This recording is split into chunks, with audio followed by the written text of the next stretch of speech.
Okay, so are you ready to dive into this whole world of finance? I'm ready. It's something we all kind of swim in, but rarely understand. It's it makes the world go round.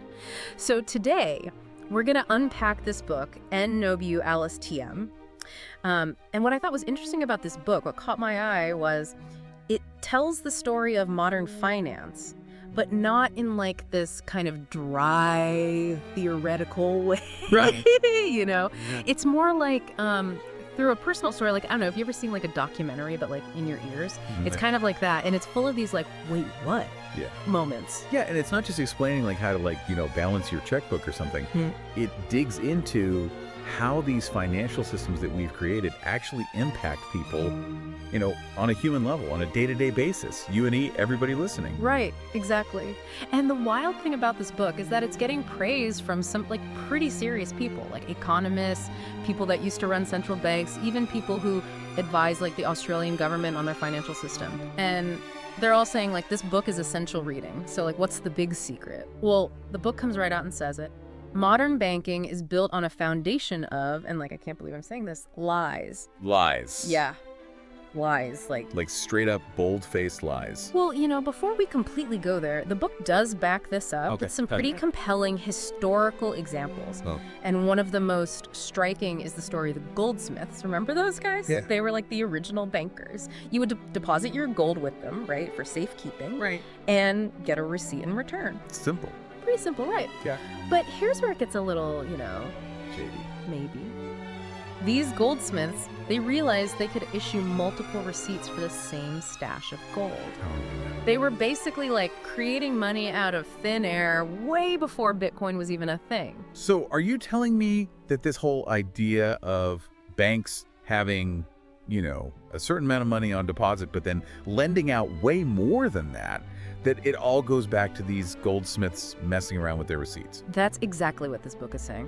Wow. And it gets even more radical. Okay. It challenges this whole idea that governments need to collect taxes in order to, fund spending. Right. They're saying that in reality, governments create money when they spend it, not the other way around. So you're trying to tell me that taxes, they're not really about paying for roads and schools and all that stuff? Well, that's just it. The book is suggesting that maybe taxation is more about, how do I put this? It's more about managing how much money is actually sloshing around in the economy. Oh, okay. Right. It's about controlling inflation, not necessarily filling up the government's piggy bank. Okay. Think about it like this. What would happen if everybody listening, if we all suddenly had $1 million? We'd have a lot of inflation.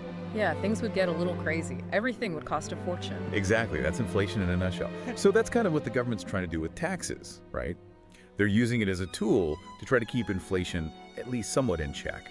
This is already making me rethink everything I thought I knew about money. Right. So we've established that money, maybe it's a little bit more, let's just say made up than we like to think, Yeah. But how do we get from these goldsmiths and their shady little receipts to the mess that we have today? Yeah, that's a good question. So the book takes us on this wild ride through kind of the history of Wall Street and modern finance. And this is one part I think is so interesting. So they introduce us to this woman, Kate Jennings. And get this, she's a writer. Okay. She's Australian. An Aussie.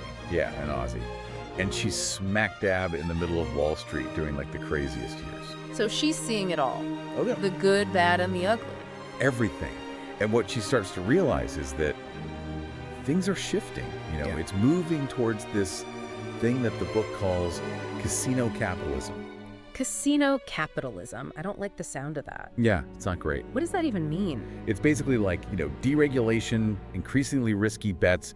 Everything's starting to look like one giant high-stakes poker game. So give me an example. What does this actually look like in the wild? So think about mortgage-backed securities, right? Sounds kind of boring, but it's basically all these bundles of home loans that are being chopped up, sold off. And then there's these things called derivatives. Have you ever heard of those? Yeah, not really. Those basically bets on anything and everything. Oh. And all of this stuff is being sold as this is an innovative way to manage risk. This is the future of finance.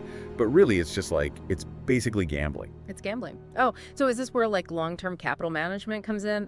LTCM? Bingo. Yeah. Okay. Yeah. So LTCM, this is a perfect example of what happens when even the smartest people in the room completely misjudge risk.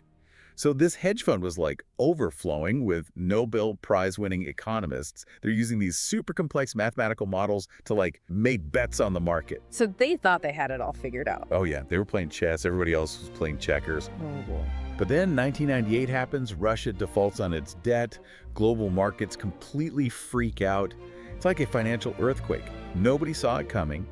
And their fancy little models, they didn't account for something like that happening. Their bets start to go sour. They start losing money like faster than they can even count it. It's like a total meltdown. A meltdown. And to make matters worse, they had borrowed so much money that their collapse like legitimately threatened to bring down the entire global financial system. Are you serious? Dead serious. The Federal Reserve had to step in with this massive bailout to prevent like a complete and utter catastrophe. So a bunch of Nobel Prize winners were brought down by one thing they didn't predict. That's wild. Right. It just shows you how fragile this whole thing is. It's built on all these assumptions, and when those assumptions are proven wrong, even a little bit, Yeah. the whole thing can come crashing down. So what happens next? Does anybody learn their lesson? Well, that's where our next character, Ian Shepherd, comes in. Okay. So Shepherd, he's not your typical Wall Street guy. Okay. Okay. He's an Australian inventor, and he sees all of this happening, and he's like, this is messed up. I gotta do something. An inventor? Okay. I'm intrigued. What did he come up with? An inventor on Wall Street. That's not something you hear every day. So what did he invent? Okay, get this. He develops these things called state contingent securities. State contingent securities. Yeah, no, it's a mouthful. After that whole Goldsmiths thing, I'm ready for anything. All right, so imagine like a financial instrument, Okay. but it's like a super-powered insurance policy, right? Okay. And it only pays out if a specific event happens. Okay. So let's say you're worried about interest rates going up. You could buy protection against that. So if rates go up, Yeah. boom, you get a payout. So it's like hedging your bets on the future, but in a way that makes sense. Exactly, yeah. Yeah.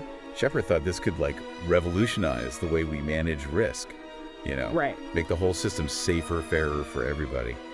But of course, this is Wall Street. Yeah. Things didn't exactly go according to plan. The big banks weren't too happy about some, new guy coming in, shaking things up, right? Not at all. He basically hit a wall. Yeah. Like, imagine kitching a self-cleaning oven to, like, a bunch of chimney sweeps. Right.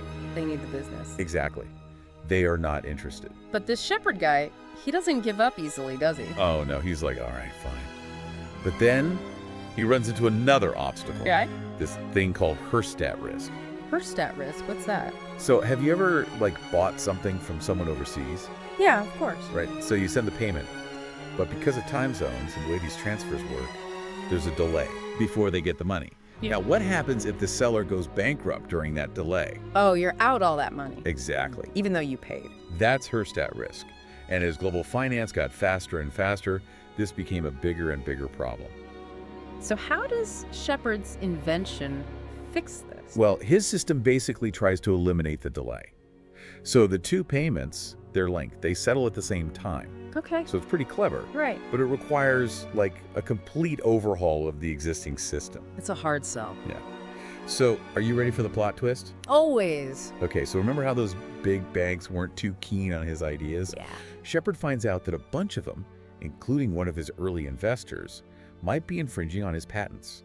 Oh, no. So he's like, I'm not going to take this. And he gets into this, like, David versus Goliath legal battle with these massive financial institutions. Wow, what a story. So did he win? Well, he's got some interesting people in his corner, you know. Yeah. Kate Jennings, remember her? Our Aussie on Wall Street. Exactly. Yeah. Even her dog, Stanley, like, becomes this mascot for the whole fight. Oh.